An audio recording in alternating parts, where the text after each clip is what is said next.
High বন্ধুরা, তোমরা সবাই কেমন আছো? আশা করি তোমরা সবাই ভীষণ ভালো আছো। আমিও ভীষণ ভালো আছি। সকলকে শুভ নববর্ষ। তোমাদের বছরের প্রত্যেকটা দিন ভীষণ ভালো কাটুক। যাই হোক, আমি নিউ ইয়ারে আমি প্রথম দিন এসেছিলাম কাজে, তোমরা দেখেছিলে। সেদিন একদমই ভিড় ছিল না, ভীষণ ফাঁকা ফাঁকা ছিল। কিন্তু আজকের ব্যাপারটা কিন্তু সেরকম নেই, আজ অনেকটা ভিড় ছিল।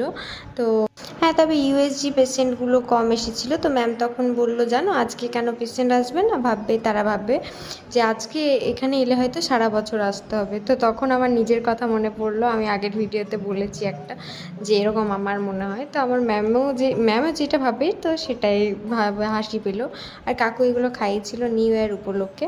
তো ম্যাম যখন বাড়ি চলে যাচ্ছিলেন তখন আমি ভিডিওটা করে রেখেছিলাম, কারণ সামনে থেকে তো আর ভিডিও করা যায় না। তারপর নিচে একটু দেখিয়ে দিলাম যে একটু বসেছিলাম, প্রচণ্ড গরম। নিয়ে কাকু নিয়ে এলো স্প্রাইট। জানি এটা দেখে পরে দিদি তো ভীষণ রাগ করবে, একটু কিছু করার নেই। আমি লোভটা সামলাতে পারিনি, খেয়ে ফেলেছি। আর এদিকে চারিদিকে কী অবস্থা দেখো, যত কিছু কাজ না হলে আমার তো মাথা ব্যথা খারাপ হয়ে থাকে, যে কখন জায়গাটা পরিষ্কার হবে, দেখে একটু শান্তি পাবো। কিন্তু এই যে এখন প্রচুর কাজ পড়ে আছে, আমি তখনও 2টো বেজে গেছিলো কাজ করতে করতে। আমি ভাবলাম একটু খাওয়া দাওয়াটা করে নিই, কারণ 2টো বেজে গেছে। তো আমি টিফিনের কাছে চলে গেছিলাম, কী কী খাবার আছে দেখলাম। তো এখানে ছিল পটলের দোরমা আর লাউ ডাল আর ভাত। তো যাই হোক, আমি ততক্ষণে খেয়ে নিচ্ছিলাম আর তোমাদেরকে একটু দেখিয়ে দিলাম সামনে থেকে।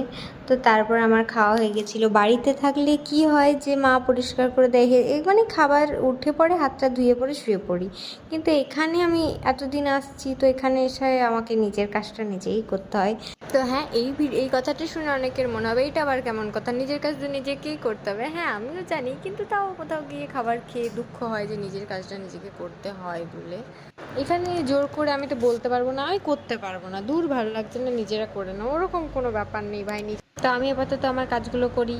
তো এখন আর সেই ছোটোবেলার মতো নেই যে নববর্ষ চল সবাই মিলে একটা করে জামা পরবো নতুন, সেগুলো দেখা, ঘুরতে যাওয়া, দোকানে দোকানে গিয়ে মিষ্টির প্যাকেট আনা, এরকম ব্যাপার নেই। এখন এরকমও ব্যাপার নেই যে বন্ধুদের সাথে দেখা করে চল একটু আড্ডা দিই, না, কারোর মধ্যেই নেই। সবাই ভীষণ ব্যস্ত, আমি নিজেও ব্যস্ত।